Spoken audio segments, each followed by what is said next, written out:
பேக்கரியில் உள்ள பண்ண தூக்கணும் சொல்ற அடையே அப்புறம் தண்டியலாம் பெரிய 4 பசங்க வேலைக்கு வரேன்னு சொல்லும் போது நான் அன்னைக்கே யோசிச்சிருக்கணும்டா. அதுக்கு நீங்க தான் ஹெல்ப் பண்ணணும். அன்னைக்கே சோசியக்காரன் சொன்னான்டா நீ போற சீரியல் செட்டோட சேர்த்து நீ சேர்ற செட்டு உன் வாழ்க்கையை எங்கேயோ கொண்டு போயிரும். நான் எப்படிடா? ஏன்னா நீ ஒருத்த மட்டும்தான் இந்த மண்டபத்திலே எங்க வேணா போற ஒரே ஆள். என்ன பண்றது?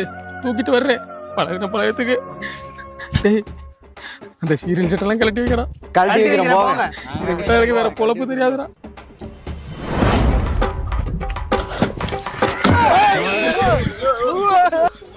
என்னடா பொண்ணுக்கு மூஞ்சல முடியா இருக்கு.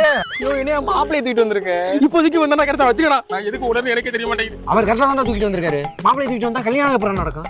டேய் அப்ப எவனையா கூட்டி தாலி கட்ட வச்சிருவான்டா. டேய் நீங்கடா போற. அந்த எவனையா நானா இருக்க கூடாது. எனக்குள்ள வேதனை நிலவுக்கு தெரிந்திடும் நிலவுக்கும் ஜோதி இல்லை.